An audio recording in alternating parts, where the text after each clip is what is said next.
Imagine that you could walk down a corridor that spanned centuries. The walls of this corridor are made of desert sand, wood from ancient chests, stone from forgotten altars, and the blood of martyrs who refused to give up. Each step you take echoes as if you were treading on the very history of humanity, but not just any history. The history of ordinary people who touched the invisible and moved the impossible. As you move forward, you realize you are being watched. Faces emerge high above, like spectators in a celestial arena. They are not angels, they are human beings, just like you.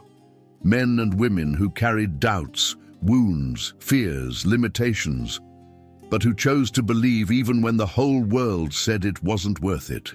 They observe you not as judges, but as witnesses, as if to say, "We've already run. Now it's your turn." The air changes, as if an invisible presence were about to reveal something that religion has lost, that routine has erased, that the rush of this world has stifled, the true meaning of faith, not the weak, superficial faith, repeated only with lip service. But faith is what parts oceans, the faith that tears down walls, faith that survives the fire, the faith that defies death, the faith that transforms wounded people into eternal heroes. And then you hear a voice. It's not human. It is ancient and alive, echoing from the beginning of time. Without faith, it is impossible to please God. But what is this faith? How does it work? Why do some experience it with power, while others never see it manifest? What separates those who witness miracles from those who experience miracles? The answer is hidden in a single chapter, a chapter that many people read, but few understand. A chapter that not only recounts extraordinary feats, it reveals the standard spiritual logic, the divine code that moves the very heart of God. This chapter is Hebrews 11. And what you are about to discover is not just history. It's a map. It's a calling. It's an invitation. It is the revelation of the supernatural faith that God has always desired to awaken in you. Get ready. The door to this journey is opening now. When you cross it, you will never see your life or your faith in the same way again. There are times when life seems suspended in a silence that weighs more than any storm. I have walked through days like that, when the sky seemed distant and my heart without answers. And it is precisely in these places of uncertainty that something profound begins to call my name. Hebrews 11 emerges from this same silent scenario. It doesn't open with thunder, nor with grandiose visions. It begins with a phrase almost whispered, but strong enough to change the way I see every part of my journey. Faith is the substance of things hoped for, the evidence of things not seen. And suddenly, I feel as if God is lifting a veil before me. As I let these words settle within me, I imagine the author of Hebrews lighting a small lamp in a dark room, and as the light dances on the walls, ancient figures begin to emerge. I see men and women walking through landscapes we no longer recognize, sands that tell stories, hills where miracles were born, valleys where tears became seeds. None of them knew how their paths would end. None had maps, formulas, or guarantees. All they had was a voice that called to them when fear told them it was better to turn back. And it was that voice, that confidence, that transformed ordinary people into eternal witnesses. When I let these images reach me, I realize why Hebrews 11 touches our souls so deeply. Everyone has walked on invisible roads. Everyone has held on to promises that seem too far away. Everyone has struggled with closed doors, postponed prayers, dreams that seemed to die before they were born. And that's where this chapter becomes a cure. It doesn't invite us to run from reality, nor to pretend that nothing hurts. It calls us to see the world with the eyes of heaven. Faith is not denial. Faith is recognizing that something greater is happening, even when my heart still can't explain it. When I begin to look at God from this perspective, I realize something that changes everything. Faith isn't about demanding results. Faith is about entering into a relationship. Faith opens space for God to be God and not a projection of my urgencies. It's like walking at night with a small light in your hand. It doesn't illuminate the entire road, but it illuminates the next step. And sometimes that's all I need, because every step in the darkness, when entrusted to God, connects me to something eternal. Faith is the door through which the invisible touches the visible, and God's presence becomes real even when nothing has changed on the outside. And when I approach Hebrews 11 with this awakened heart, I begin to perceive something extraordinary. Each character there isn't just telling a story. They are revealing a way of living, a way of breathing, a way of seeing the world when everything seems contrary. Some ventured into the unknown, others waited years for something that seemed impossible. Others faced battles where logic dictated they were already defeated. And all, without exception, discovered that God dwells precisely at the crossroads where our strength ends and trust begins. And the more I contemplate these lives, the more I notice a detail I can't ignore. There's a hidden thread running through them all, a silent rhythm that weaves their stories together as if it were the very pulse of God. Something that grows, intensifies, and almost begs to be discovered. And when this pattern finally reveals itself, it changes not only how I read Hebrews 11, but how I live. Because there, right at the heart of these stories, is proof that heaven always moves toward those who dare to trust, even when they see nothing yet. There are moments in life when faith ceases to be just a beautiful word and becomes a territory we need to traverse. And each step in this territory demands more than emotion. It demands surrender. It demands a deep breath and believing that God is building something even when nothing around seems to move. As I let Hebrews 11 unfold before me, I realize that I'm not just reading old stories. I'm walking through a spiritual gallery where each life becomes a window to understand how God sees, how God acts, how God responds. And before any character is mentioned, the chapter calls us to look inward, because it is in the heart, in the quietest of all places, that faith truly begins to be born. When I think of Abel, I feel as if the text is taking me back to the beginning of the world, when the earth still carried the fragrance of creation. I see Abel holding in his arms the most perfect lamb of the flock, the one he saw born, grow, and which, in a way, carried a piece of his own history. He doesn't bring God what is easy, nor what is convenient, but what costs him love. And in this simple, almost hidden gesture, God finds the essence of faith. Because faith is not proven when we give what is left over, but when we give what matters. When I place Abel's life alongside my own, I realize how God has always been looking not at the size of the offering, but at the truth of the heart that presents it. Cain also offered something, but what he gave carried a heavy silence, the silence of a soul that acts but does not surrender. And when I think about that, I remember all the times I tried to fulfill my obligations to God only out of obligation, only to ease my conscience, only to maintain an appearance of spirituality. But faith is not born from what I do out of obligation. It is born from the love I put into each step. Abel speaks even today, and he speaks because his faith left a trace in time. His story transcends generations because true faith always leaves marks that not even death can erase. And when I hear this echo coming from the beginning of humanity, I feel that God is teaching me to look inward before looking at any promise. And then Enoch appears, a man who walked with God for 300 years, until God took him to himself. I like to imagine that walk. I imagine the golden light of the mornings touching the trees as Enoch conversed with God as one converses with someone they love. I imagine his silent nights, gazing at the sky and feeling that he was not alone. Enoch's faith doesn't appear in spectacular miracles. It doesn't appear in grandiose achievements. Enoch's faith appears in constancy, in step after step, in the simple act of remaining. He proved that faith is not about running, nor about impressing. It's about walking. It's about choosing God today, then tomorrow, then again until that walk becomes so intimate that heaven and earth almost touch. And as I look at this story, I realize that many of us are afraid of this word, constancy. Because constancy seems too small, too slow, too simple. But Hebrews 11 shows that faith is not revealed in extraordinary moments.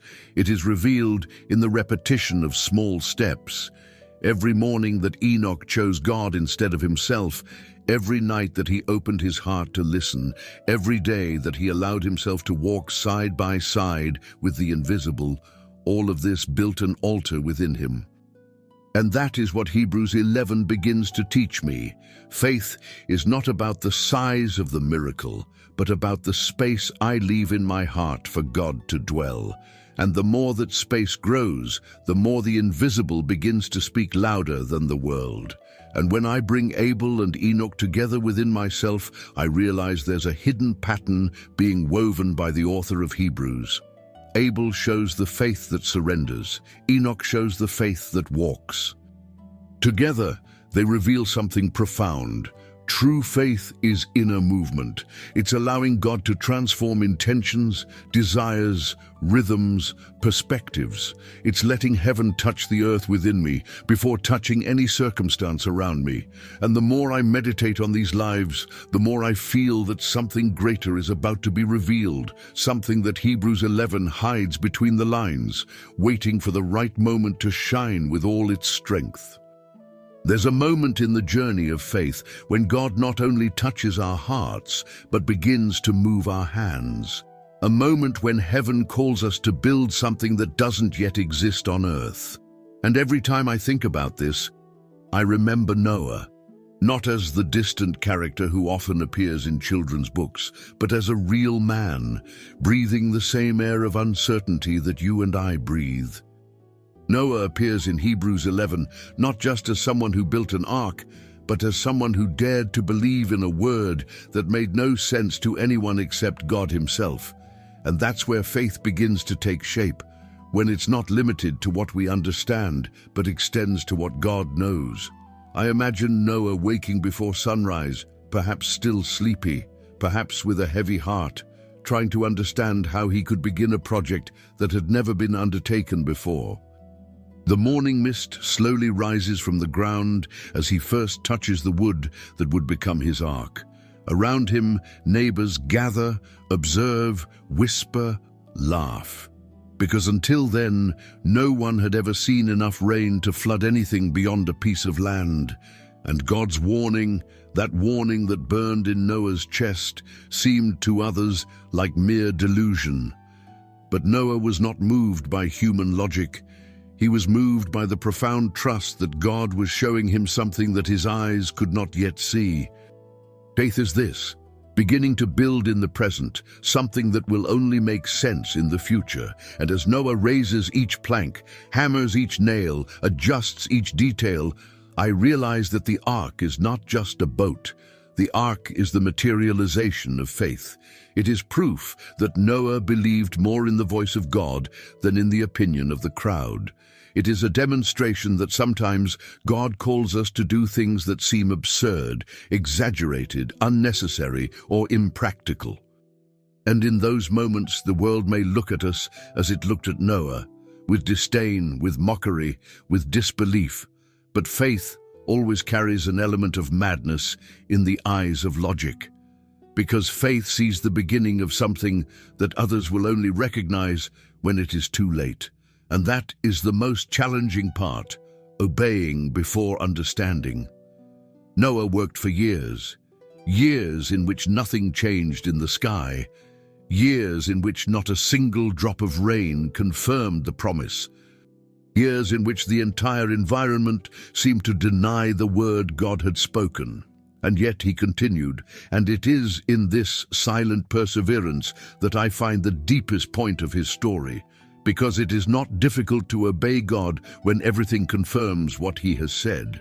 What is difficult is obeying when everything contradicts it.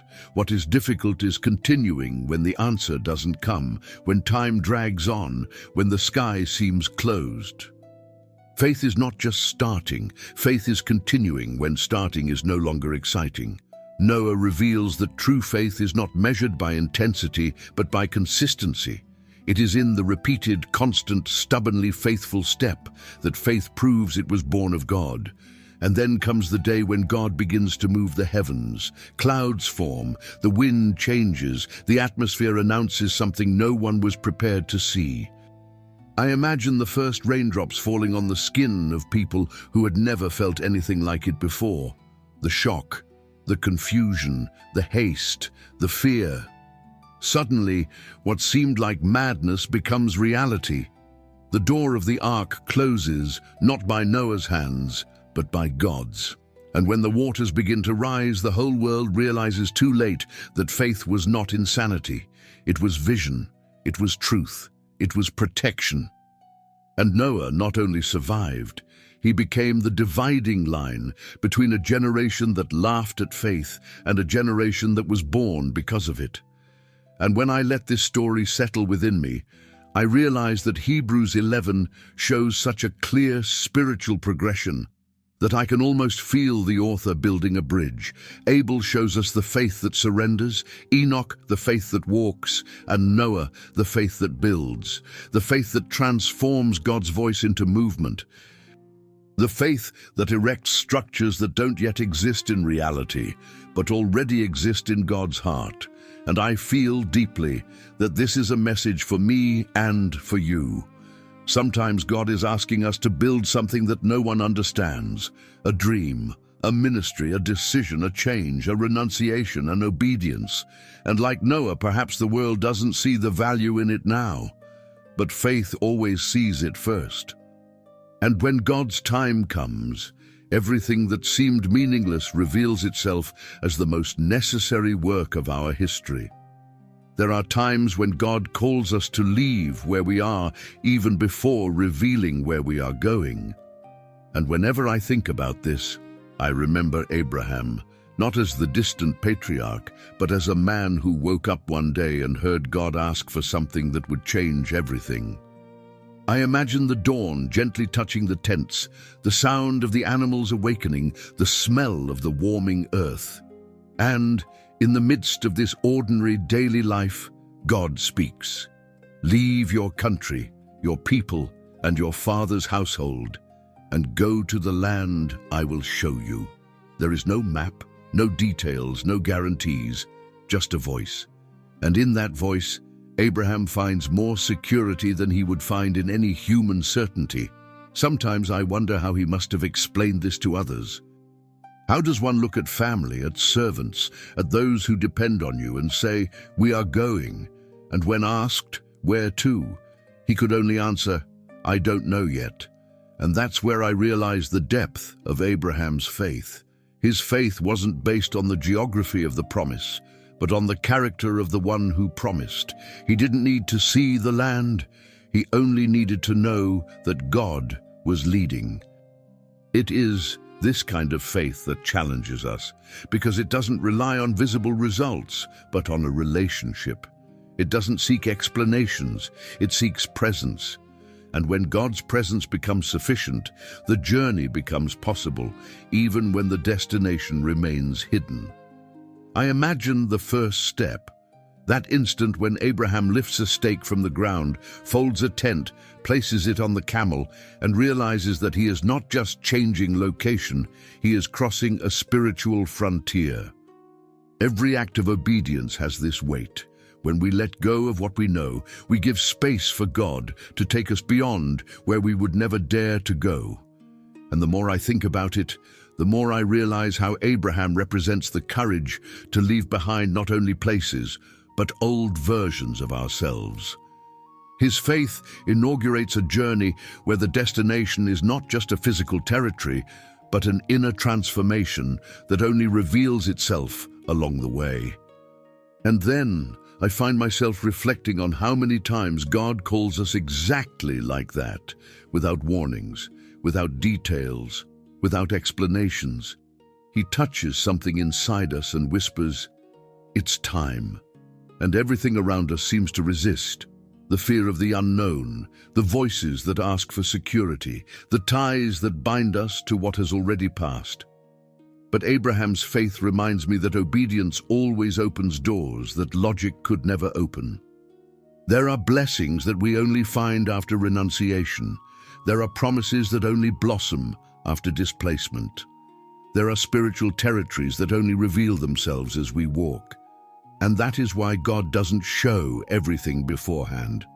Because if He did, we wouldn't learn to trust. I imagine the starry nights as Abraham journeyed through seemingly endless deserts. The wind whistling through the rocks, the weight of responsibility on his shoulders, the distant glow of campfires, and a promise pulsing in his chest, "I will make you into a great nation." But how could he believe this, looking at an old tent, an aging couple, circumstances that screamed impossibility? That's where faith becomes a miracle, not when God acts, but when we believe before He does.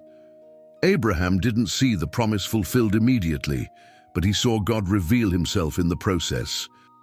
Each sunrise on his journey was an unseen confirmation that he was being led by someone who doesn't lie. And when I let this story settle within me, I realize that Abraham doesn't just teach us how to walk. He teaches us how to walk without knowing. He teaches us that faith isn't about seeing the future, but about trusting in the God who is already there. He teaches us that obedience opens paths that dreams cannot reach. And above all, He reminds us that every great work of God in human life begins with this first gesture, letting go of what is safe to hold on to what is eternal. And the more I contemplate His journey, the more I feel that Hebrews 11 is preparing something even greater, as if each story opens another door to reveal the heart of a God who honors those who dare to believe. There are situations where God's promise seems more distant as the years go by, not closer. And it is at this point that many hearts give up. When time becomes a burden, when the body no longer responds as before, when logic rises as a witness against what we believe.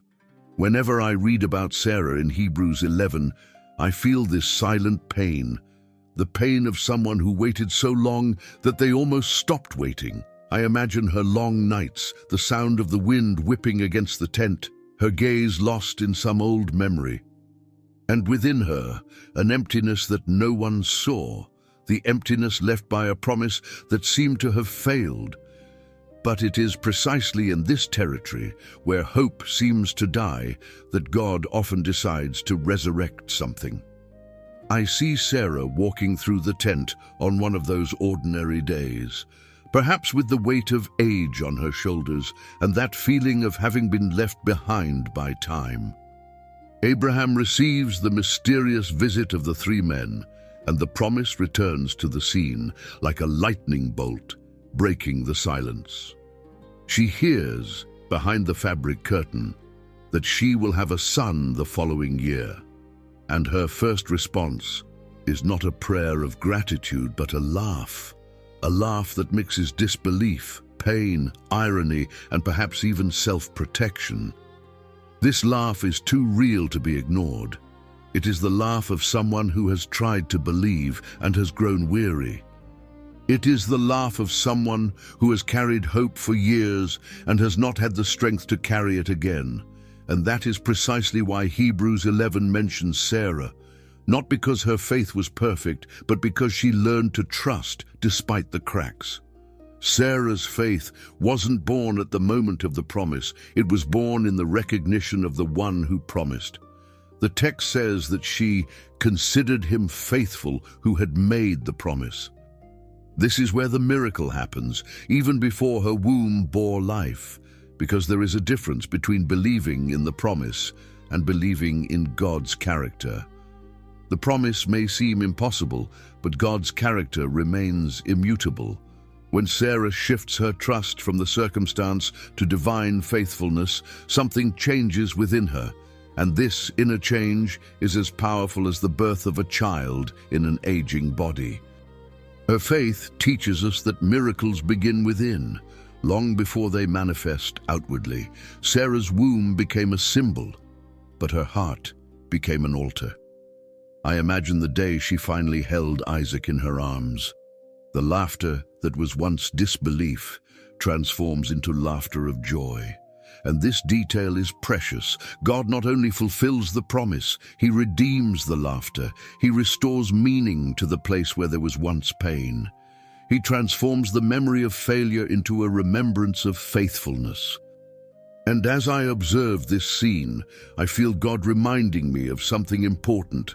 Some promises take time, not because God has forgotten, but because He is preparing something so much greater that it can only germinate at the exact right time. Sarah waited decades, and yet when the promise arrived, she understood that each year of waiting had built something in her that could not be built in haste. Time did not diminish the promise. Time molded her heart to receive it. What Hebrews 11 reveals through Sarah is faith that matures, faith that learns to rest, faith that bows, that surrenders, that accepts that God writes stories with rhythms different from ours. And as I meditate on her journey, I realize that mature faith doesn't feed on speed, but on depth. It doesn't need immediate signs. It doesn't need visible guarantees. It sustains itself with the silent certainty that God is still working, even when He doesn't say a word. And when faith reaches that point, it becomes unshakable, because it no longer relies on what it sees, but on the God who never stopped seeing. This is the faith that Hebrews 11 exalts, not the faith that never wavers, but the faith that overcomes its own weariness. And when I let Sarah's story settle within me, I feel that Hebrews 11 is revealing something profound. There are promises that only flourish when faith becomes rest, when we no longer try to control, accelerate, or produce results. When we simply trust. Sarah reminds us that God is not limited by age, time, statistics, the body, fatigue, or logic. He is the Lord of life, of promise, and of fulfillment. And the more I contemplate this truth, the more I realize that something grand is approaching in the biblical narrative, something that shows not only the power of God, but the depth of a relationship that grows precisely when the promise seems delayed, but heaven remains faithful. There are moments in the spiritual journey when God touches the exact point we most fear to offer. And whenever I think about it, I see Abraham walking side by side with Isaac on a silent morning, while the sun was still hiding behind the mountains. The air carried that gentle chill of the early morning, and the wind glided through the grass, as if witnessing something sacred. Isaac, already a young man, carried firewood on his shoulders. Abraham carried the weight of obedience in his chest. He was the son of the promise, the boy who had been born when all hope seemed buried, and now God was calling him to give him back. I can't read this passage without feeling my heart tighten, because it's not just about Abraham. It's about the part of us that God asks for, even when it hurts. I imagine the narrow path that climbed Mount Moriah. Each step raised fine, shimmering dust. Each breath broke the silence. Each glance from Isaac seemed to ask something Abraham didn't dare answer. "My father, here is the wood and the fire, but where is the lamb?" And Abraham responds with the phrase that would cross centuries to reach us: "God will provide." This is not a theological phrase, it is a confession. It is the kind of word that is born when the heart is being stretched beyond its strength. Abraham didn't know how, he didn't know when, he didn't know what God would do, but he knew who God was. And when faith reaches that point, it ceases to be an idea and becomes surrender. A surrender that hurts but remains firm as a rock. I think of the altar being set up, the stones carefully positioned, the wood placed on top, the silence weighing like lead. And then the hardest moment. Isaac is bound. This detail tells me something profound about trust, because Isaac was strong enough to resist. He could have retreated, fled, questioned, fought, but he trusts Abraham in the same way that Abraham trusts God. Two acts of faith meet there, that of the father who offers what he loves most, and that of the son who allows himself to be surrendered. And as I contemplate this scene, I realize how much true faith demands surrender from both sides. Surrender of what we have and surrender of who we are. The whole of heaven watched that instant as if everything were suspended, awaiting the outcome. And then, when the knife is raised, when the ultimate human limit is reached, when obedience becomes absolute sacrifice, the voice of God echoes from heaven and breaks the silence. Abraham, do not lay a hand on the boy. God never wanted Isaac dead. God wanted Abraham's heart completely free, free from the attachment that transforms into idolatry, free from the fear of loss, free from the emotional dependence that makes us hold on to the gift more than the giver. And at that moment, Abraham not only discovers a lamb caught by its horns in a bush, he discovers the character of God. He discovers that God does not demand death, God demands trust.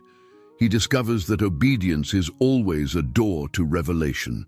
He discovers that God tests faith not to destroy us, but to reveal ourselves to us. And that's precisely what Hebrews 11 celebrates when it mentions Abraham. The text says that he believed God could raise Isaac from the dead. Even before any biblical record of resurrection existed, Abraham already believed that God was capable. This shows me that his faith wasn't based on precedent, but on relationship. It wasn't based on logic, but on the radical confidence that God would never fail. As I meditate on this, I realize something even deeper. Faith isn't about surrendering to God what doesn't affect us. Faith is about surrendering precisely what would cost us the most to lose. It is in this place that we discover who God truly is and who we truly are. And the more I reflect on this, the more I feel that Abraham didn't go up the mountain to kill a son. He went up to kill a fear. And when I let this story settle within me, I realize that God used Abraham to show us something much greater than a sacrifice thwarted at the last second. There, in the silence of Mount Moriah, God revealed a prophetic shadow of what he himself would do centuries later, give up his own son. But unlike Isaac, there would be no voice from heaven to stop the sacrifice. There, God showed that he never asks for something that he himself is not willing to give, that he never demands what he is not prepared to fulfill. Abraham discovered that true faith is not measured by how much we understand, but by how much we trust, when God leads us to the exact point where we no longer have control. And it is at that point that heaven always reveals itself. There are moments in life when all we see is an insurmountable wall in front of us and a fierce enemy behind us. And it is precisely in this type of scenario that God likes to show that faith is not a pretty idea.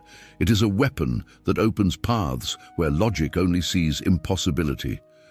Whenever I reach the passage in Hebrews 11 that speaks of the crossing of the Red Sea, I feel as if I can hear the cries, the chaos, the noise of Pharaoh's chariot wheels advancing, and the despair of a people who only wanted to live.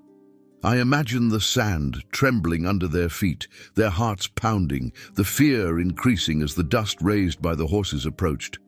And before them, only the sea, deep, dark, vast. There was no way out, there was no strategy, there was no human solution. And it is at this exact point that God chooses to intervene.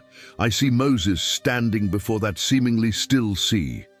The water stretches as far as the eye can see, reflecting the pale morning light.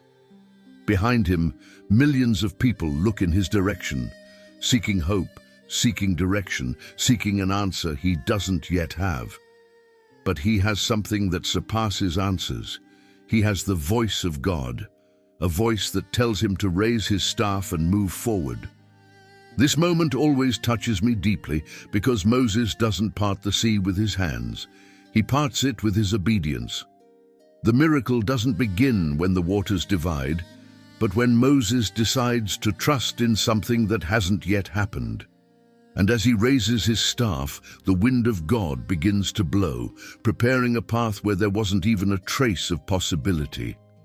I imagine the people's reaction when the waters rose like transparent walls, revealing a dry path amidst the impossible. Children holding their parents' hands, the elderly leaning on canes, mothers embracing babies, men looking up in disbelief that it was real. The ground, once deep mud, became firm as packed earth. The walls of water seemed to pulsate to the left and right, as if the ocean itself were being held by the invisible finger of God. And each step of those people was an act of faith, not because they knew what would happen, but because they believed that God was sustaining the impossible out of love for them. Faith is not the absence of fear, it is overcoming fear because God is guiding. As I meditate on this journey, I think about how many times I've felt surrounded in the same way, with problems pressing me from behind and closed doors ahead.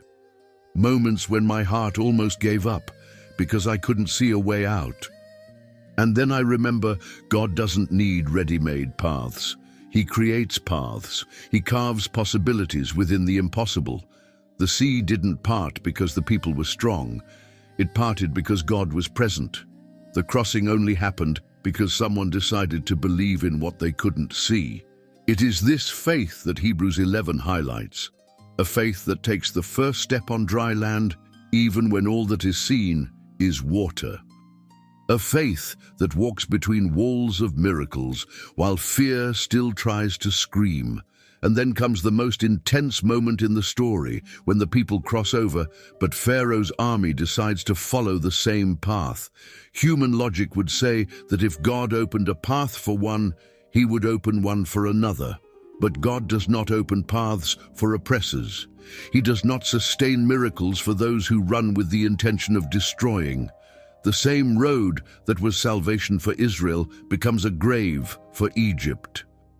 The sea, which remained firm throughout the crossing of God's people, collapses with overwhelming force when their pursuers try to cross it. And this scene teaches me something precious. What is deliverance for those who walk with God will be destruction for those who try to hinder his work. Faith not only overcomes problems, it defeats enemies. When I let this narrative settle within me, I realize that Hebrews 11 is bringing to light a profound reality. There are battles we only win when we take a step where there is no ground. There are pains we only overcome when we accept crossing what seemed insurmountable. And there are enemies that will only be defeated when we reach the other side of the sea, trusting that God will keep the waters open as long as necessary and closed when the time comes to defend us. The Red Sea is not just a miracle, it is a spiritual map. It shows that faith does not remove the sea, but transforms the sea into a road. And the more I contemplate this truth, the more I realize that God is preparing the heart to see that the impossible is only the beginning of what he can do when someone dares to believe. The dry desert wind carried the scent of ancient dust as Israel first approached Jericho. The city seemed an impossible fortress, with walls so thick that entire houses were built upon them. The warriors in the towers watched God's people with arrogance, a multitude without sophisticated weapons, without war machines, without military experience. Everything seemed disproportionate, the most unlikely army before the most feared wall in the region. For any human commander, this battle was already lost before it even began. But God did not judge Jericho by the size of its stones, but by the size of the obedience he would find in Israel. The perfect stage for a miracle that would not depend on physical strength, but on directed faith. Joshua received a plan that no military strategist would take seriously: to march silently around the city for 6 days. That's all. No arrows, no ladders, no impact against the walls. Absolute silence, except for the distant sound of footsteps in the sand. I imagine the soldiers of Jericho watching from above, laughing, mocking, thinking Israel had gone mad. But each lap run by the Hebrews was an invisible act of spiritual warfare. The battle wasn't happening on the stones, but in the heart. God was training his people to trust in a command that made no sense, in a path that seemed useless, in a strategy that demanded more faith than strength. And it is in this silent field that true faith is born, when we obey without understanding. On the seventh day before the sun rose completely, Israel positioned itself for something they had never seen before. 7 circuits, trumpets at the ready, the people awaited the signal, and suddenly the silence accumulated over days transformed into a sound that seemed to tear through the air. The trumpets echoed, the people shouted with all the strength of their souls. That shout was not human, it was prophetic. It was as if every promise made by God since Abraham was being released at that instant. And the walls, which seemed eternal, began to tremble. The stones vibrated as if they were made of sand, and in a moment that defies all logic, all the structures that supported Jericho simply collapsed. There was no human touch, there was no physical impact. Faith had brought down what no sword could bring down. As this scene unfolds before my eyes, I think about how many walls we carry internally. Walls of fear, of trauma, of memories that haunt us, of old sins, of guilt, of broken expectations. Walls erected over years, hardened by life, seemingly indestructible. And then I understand Hebrews 11. It's not the size of the wall that defines victory. It's the size of the faith that walks around it. God could have brought down Jericho on the first day, but he chose to bring it down on the 7th because faith needs process. It needs repetition. It needs perseverance. Each turn sculpted courage, each silence built surrender, each step killed doubts. God brought down Jericho from the outside, but first he brought down hesitation from within. And at the heart of this story, amidst fallen stones and rising dust, is a woman whose faith seems to shine brighter than any destroyed wall. Rahab, a prostitute, an outsider, a Gentile, someone Israel would never consider part of the covenant. But her faith opened a door that neither blood nor titles nor reputation could open. She didn't see God part the Red Sea. She didn't see manna fall from heaven. She didn't see the miracles of the desert. She heard stories, just stories. And yet she believed, and that belief saved her. While all of Jericho crumbled, Rahab's house remained standing. The red cord hanging from the window became the bridge between condemnation and salvation. It's impossible to read this without realizing God has never ignored faith that is born in unlikely places. When I let this narrative ignite within me, I understand that Hebrews 11 isn't exalting military victories, but spiritual victories. The walls of Jericho fell because someone chose to obey before seeing. Rahab was saved because she chose to believe before understanding. God is showing that faith has the power to tear down structures, rewrite destinies, redeem stories, and restore entire families. And the more I absorb this truth, the more I realize that Hebrews is preparing the ground to show something even greater. Faith not only confronts the impossible, it redefines the meaning of the impossible. There, before the dust of Jericho, heaven was teaching that no wall is too strong when God finds a heart willing to trust. The battlefield was silent before dawn, as if the very earth held its breath before what was to come. Gideon looked at his men, only 300, and knew that none of them possessed enough armor, enough experience, or enough numbers to face an enemy that covered the valley like a swarm of locusts. The Midianite campfires glowed in the darkness, forming a sea of lights that swallowed the horizon. It was the kind of scene that would make any man retreat. But God had reduced the army, not for lack of soldiers, but for excessive human confidence. A miracle does not happen where man still believes he can win by his own strength. Miracles are born when human weakness meets divine strategy. Gideon held the clay pot in his hands, trying to imagine how it would become a weapon. He looked at the torch hidden inside the vessel and the trumpet hanging from his shoulder. Nothing made sense. Nothing seemed sufficient. And yet he knew he wasn't there for military strategy. He was there by divine direction. This is one of the deepest marks of faith, following an order that doesn't make sense, but bears the signature of heaven. Gideon didn't need to understand the plan, he needed to obey. And as he awaited the exact moment, he felt that God was about to transform the ordinary dawn into the scene of a victory that would echo for generations. That battle would be won not by the hands of the 300, but by the invisible hands that guided their every step. When the signal finally came, the 300 men scattered like shadows across the hillsides. In an instant that seemed caught between silence and roar, they broke the jars, raised the torches, and sounded the trumpets. The sound echoed through the valley like an avalanche. War cries filled the air, but none of them came from the enemy camp. They came from the lips of God's men. The darkness was torn apart by hundreds of lights, and the crash of breaking pottery, creating the illusion of a gigantic army attacking from all directions.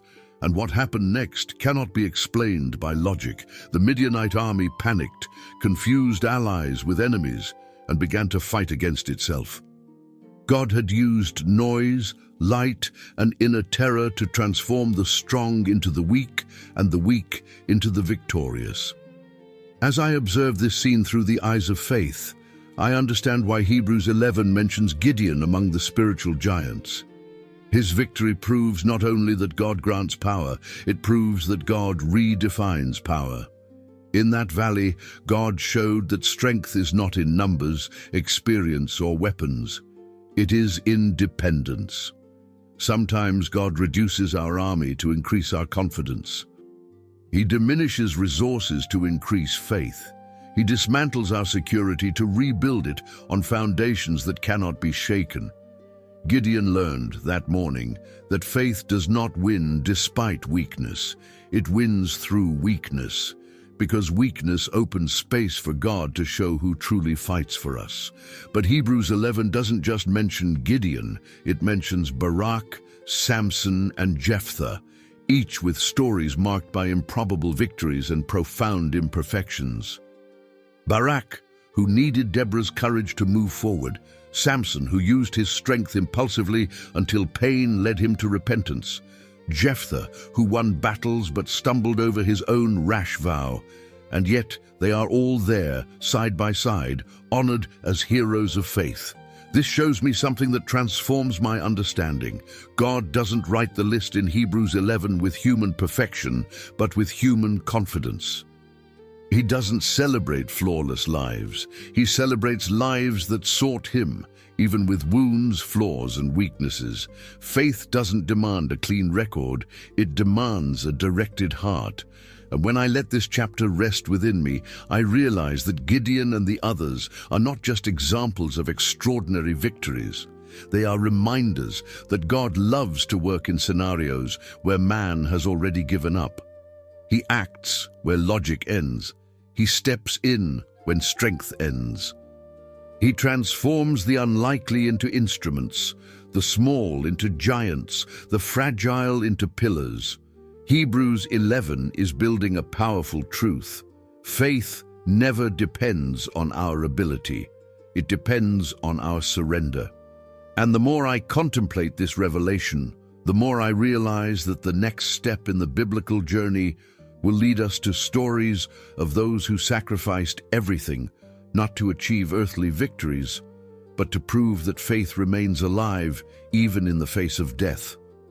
The stories of courage cited in Hebrews 11 take on a heavier shadow when the chapter turns to those who did not achieve visible victories. There are no falling walls, parting seas, or fleeing armies. There are damp prisons, cold caves, blood-stained trails, and bodies broken by violence, and yet the biblical author calls them heroes of faith. I imagine one of these men walking through a dark forest, pursued by soldiers bearing orders to kill him. He doesn't run because he thinks he will win. He runs because he knows he cannot deny the God who sustains him. His heavy breathing mingles with the sound of breaking branches as he advances toward a cave where other brothers are hiding. That darkness is not defeat. It is refuge. It is an altar. It is a testimony. Inside the cave, men and women huddle together for warmth, using animal skins as makeshift clothing. The wind seeps through the cracks in the rocks, carrying with it the scent of snow and menace.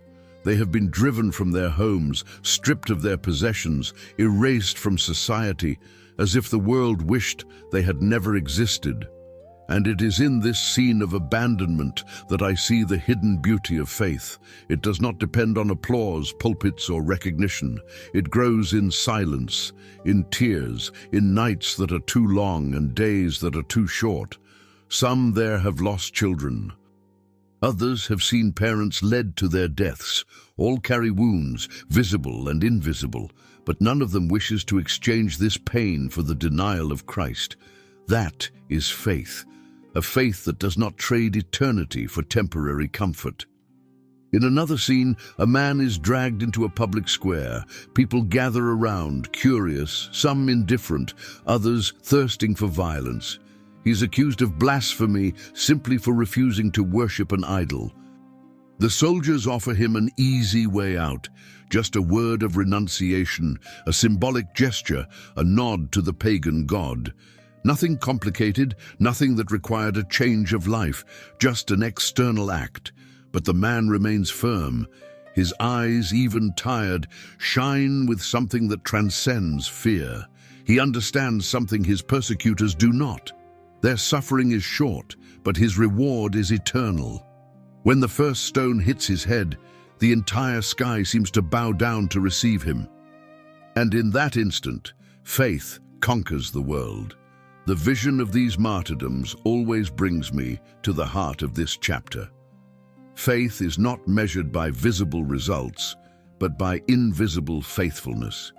Hebrews 11 describes people who were sawn in two, stoned, tortured, rejected.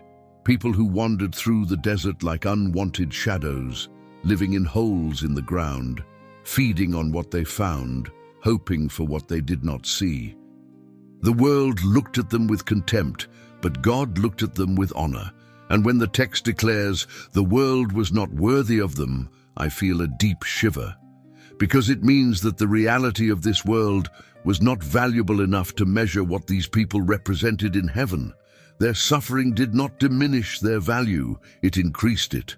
The pain did not extinguish their faith, it refined it.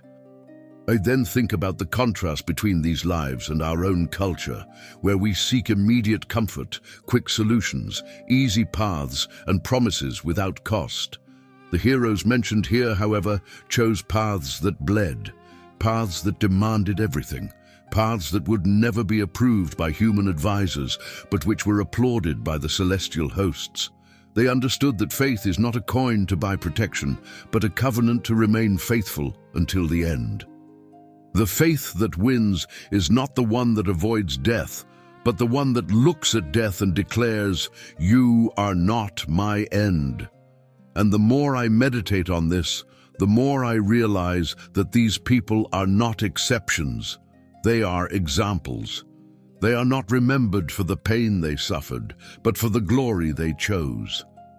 And when that revelation finally sinks in, I understand what Hebrews 11 has been building from the beginning. Faith is not measured by the number of miracles we experience, but by the depth of faithfulness we demonstrate. Some heroes received extraordinary deliverances.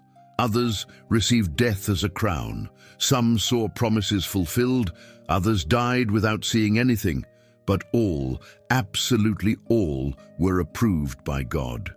And it is this approval that sustains our journey today. Their faith has endured for centuries to remind us that following God is not walking toward comfort, it is walking toward eternity. They showed that it is worthwhile to suffer for what heaven honors, even when the earth rejects it.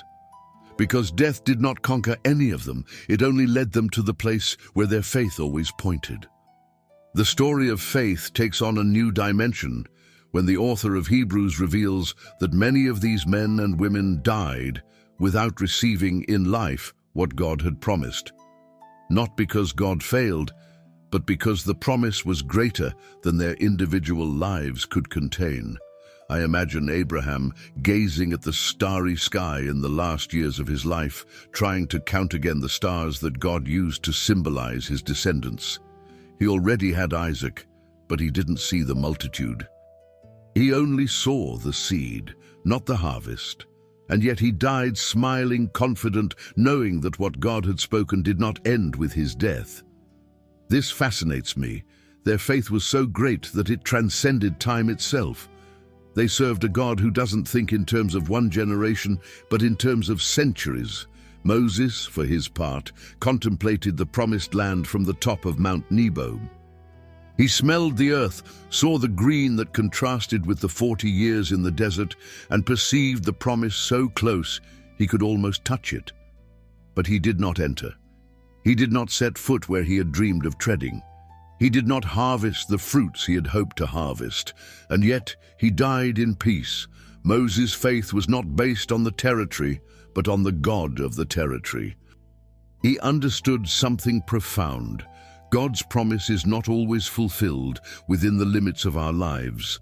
Sometimes it is fulfilled through our lives, planting something for future generations to harvest. Moses died without entering the land, but he entered history as someone who lived for something greater than himself. David also died with unfulfilled promises. He saw the design of the temple in a spiritual vision, gathered resources, organized for the future, but didn't lay a single stone in the construction. The final glory would not be seen by his eyes, but by the eyes of his son. And yet, his faith never wavered. He understood that fulfilling God's will doesn't necessarily mean seeing the final result. It means obeying within the time given to us. This is a powerful lesson from Hebrews 11. Faith doesn't determine when the promise is fulfilled. It determines how we live while it is not fulfilled. David didn't see the temple finished, but he saw God's faithfulness at every step of the way. The biblical text declares that all these were approved by God because of faith, but none of them received what had been promised. The first time I read this carefully, I felt a mixture of perplexity and wonder. How can someone be approved without receiving? How can faith be celebrated even when the promise is not fully manifested? The answer appears in the following verse, one of the most profound in the Bible. For God had planned something better for us, so that together with us they would be made perfect. Do you perceive the grandeur of this? Their faith is connected to ours. Their promise is intertwined with our time. God's work is not fragmented, it is continuous. No generation receives everything because all are part of something greater, an eternal plan. And when I realize this, I begin to see Hebrews 11 as a monumental construction. It's not just a chapter about people who had faith, it's a chapter about a God who writes history with lives that accept being part of something that goes beyond them. While the world values immediate results, God values continuity. While the world demands visibility, God honors faithfulness. True faith doesn't ask for guarantees. It rejoices in being part of a legacy that continues even when we are no longer here. These people didn't die frustrated, they died complete, because they understood that faithfulness is worth more than immediate fulfillment. Their faith became a bridge between the past and the future, between the temporal and the eternal. And when this revelation fully settles in the heart, Hebrews 11 achieves its ultimate purpose, to show that the story did not end with them. It continues with us. We are the generation running the next stage of this spiritual race, begun by Abel, Enoch, Noah, Abraham, Sarah, Moses, Joshua, Rahab, Gideon, David, and so many others. They handed us the baton of faith. They watch over us, according to Hebrews 12, like a great cloud of witnesses. What began with them now continues in our choices, our obedience, our steps, our renunciations. The complete promise was reserved for all of us together, them and us. Their faith opened the way. Ours will continue God's plan until the final purpose is fulfilled. And so each life, each generation, and each chapter of divine history unite in the same song that echoes through eternity. The silence that concludes Hebrews 11 is not the silence of the end, but the silence of the moment before the starting line. The author does not conclude the list of heroes of faith as one concludes a distant story. He places us precisely in the center of the same race they began. It is as if the Spirit leads us to a gigantic arena, invisible to human eyes, but absolutely real in the spiritual realm. There they are, all who walked before us, all who believed when it was impossible, all who refused to deny heaven to preserve earthly life. Abel, Enoch, Noah, Abraham, Sarah, Moses, Rahab, Gideon, David, the prophets, the martyrs, all occupy their places in the stands of eternity. And when we enter the track, what they do is not just look, it is to witness. We are the continuation of what they began. The sacred author says, "Therefore we also, surrounded by such a great cloud of witnesses." The image is powerful and unsettling. They are not merely observing as spectators, they are cheering as family. They know the weight of obedience, the chill of doubt, the pain of sacrifice, the loneliness of faithfulness. Their eyes carry understanding. They do not look at us expecting perfection, they look expecting perseverance. The whole of heaven accompanies our journey, not as harsh judges, but as older brothers who have already run and now urge us on with their gaze. And as I tread this spiritual path, I realize that the story did not end in verse 40. It extends through our lives, our choices, our renunciations. Their faith paved the way for ours to continue. And then the text gives us the first instruction. Let us lay aside every weight and the sin which so easily entangles us. And this phrase is like a blade that cuts through the illusion that it is possible to run with weights tied to the soul. Some carry old guilt, others carry paralyzing fears, others carry pride, resentment, comparisons, distractions. Faith does not flourish in congested hearts. Sin binds us by the ankles, but the weights pull us by the chest, silent, acceptable, almost invisible. And yet God calls us to let go of everything. He knows that running requires lightness. Not superficial lightness, but lightness of the soul. The race of faith is not about speed, but about endurance. It does not require great sprints, but continuous steps, and each free step is a victory. The second instruction is even more profound. Let us run with perseverance the race marked out for us. The race is not chosen by us, it is ordained by God. Each person runs a different track, a unique path, a specific set of struggles. Comparing oneself to another runner is abandoning one's own race. Some face inner pains that no one sees. Others carry visible battles that the whole world observes. Some run among flowers, others among stones. But each track has a purpose. Perseverance is not born when everything is going well, but when everything hurts. The perseverance that Hebrews describes is not a stubborn attitude, but a mature conviction. God is writing something in me through what I am going through. And when this truth becomes clear, weariness does not defeat me, it transforms me. And then comes the anchor that sustains every spiritual runner. Fixing our eyes on Jesus, the author and perfecter of our faith. This is the phrase that unites all the previous chapters. Abel offered, Enoch walked, Noah built, Abraham departed, Sarah waited, Moses renounced, Israel crossed over, Gideon fought, the martyrs suffered. But none of them completed the faith, only Jesus completed it. He is the beginning and the end. He ran the perfect race. He endured the cross not because he deserved it, but because he chose to transform pain into redemption. He endured mockery because he saw the future. He conquered death because there was no sin in him. And now, seated at the right hand of the Father, he watches our race not as a spectator, but as the one who has already given us the final victory. He not only inspires us, he empowers us. And when all of this finally comes together within me, I realize the greater meaning of Hebrews 11. Faith has never been just about miracles, but about movement, about trusting the unseen until it becomes reality, about walking while heaven builds the path ahead of us, about continuing when giving up seems easier, about understanding that what God begins in one generation, he completes in the next. We do not run alone. We do not suffer in vain. We do not believe for nothing. The race does not end here.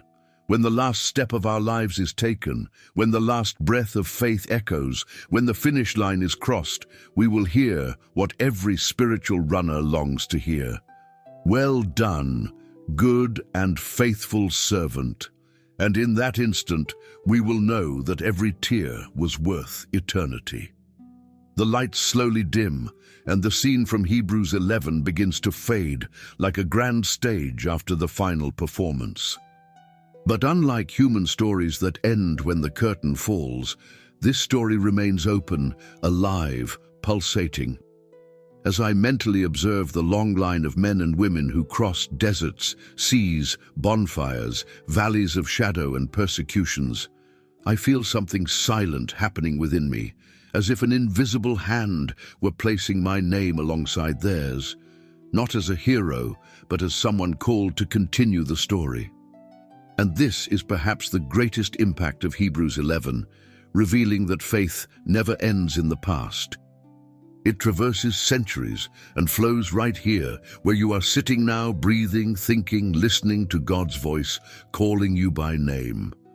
I realize that everything we have studied so far is not just narrative, but an invitation. God did not show us Abel's faith to impress us, but to awaken us. He did not show us Enoch's journey to entertain us, but to remind us that each of our steps can also be holy. He did not show us Abraham's sacrifice to shock us, but to teach us that nothing we give for love of God is lost. He did not show us Gideon's victory to cheer us up for a few minutes, but to show us that he continues to choose weak people to accomplish great things. He did not show us the blood of the martyrs to provoke sadness, but to remind us that there are causes worth more than life itself. And deep down, I understand that everything points to a single truth. God is writing the next page of faith through us. And when I look at my own life, I realize the walls I still need to surround, the seas I still need to cross, the altars I still need to raise, the renunciations that still await me. Faith doesn't become real while it remains just an idea. Faith becomes alive when it begins to shape decisions, attitudes, rhythms, renunciations, and new beginnings. Perhaps you carry weights that prevent you from running. Perhaps you have old wounds that try to convince you that you weren't born for an extraordinary life with God. Perhaps there are secret sins that try to hold your feet back. Perhaps there is doubt suffocating what was once hope. But the call of Hebrews 12 echoes now like a spiritual trumpet. Let go of what is holding you back. Run with perseverance. Lift up your eyes. Jesus is ahead of you. Faith doesn't require you to be perfect. It requires you to keep going. As I let this truth sink into my heart, I feel something akin to standing before a great silent crowd. Not a judging crowd, but a celebrating one. Abel smiles when you choose integrity. Enoch rejoices when you take 10 minutes to walk with God. Noah is moved when you build something no one understands. Abraham applauds when you obey without question. Sarah rejoices when you believe again in what seemed impossible. Moses rises when you renounce pleasures that could distance you from God. Rahab vibrates when you believe that your past does not define your future. The martyrs rise when you choose to remain faithful, even when everything around you begs you to give up. This cloud of witnesses exists, and it is looking at you now. And that's when I realize the story of faith doesn't end with Hebrews 11. It ends when you cross the finish line of your walk with God. And in this journey, there will be days of high walls, seemingly insurmountable seas, silent deserts and dark valleys. But there will also be days of supernatural provision, profound comfort, unexpected answers, open doors, and divine encounters. God never asked that your journey be perfect. He asked that it be true. Faith isn't about never falling. It's about always getting up. It's not about never fearing. It's about walking despite fear. It's not about having all the answers. It's about trusting in the one who has them. When you understand this, you realize that faith isn't just a path. It's the very breath of those who walk with God. And now, before this chapter closes, I let my words become a prayer. Lord, we have received the inheritance of faith from those who came before us. We have received the baton they passed on with blood, tears, courage, and hope. May our steps honor their sacrifice. May our choices honor your name. May every part of our journey reveal that we believe in what we do not see, because we trust in the one who sees us. Deliver us from the burdens that hold us back. Break the chains that bind us. Warm the weary heart. Awaken what is asleep. And may we at the end of the race hear your voice, the voice that is worth more than all others, saying, "Well done, good and faithful servant." Amen. If this message touched your heart, if Hebrews 11 opened your eyes to a kind of faith you may never have noticed before, then I want to ask you something simple, yet powerful. Don't let this die here. Someone around you, someone from your family, your work, or even someone you wouldn't imagine, may be living through exactly the moment that a chapter like this could transform. And you can be the bridge. Share this video with at least one person who needs to remember that God still moves in the unseen realm. And if you want to delve deeper into the Word, if you want to continue receiving studies like this, which take you inside the Bible as if you were there, then subscribe to the channel and turn on notifications, so that may the Word continue to reach those whom God wants to reach, starting with you. Thank you for walking this far with me. May the faith that has moved generations move you too. And remember, the story of faith is not over. Now it's your turn to write the next chapter.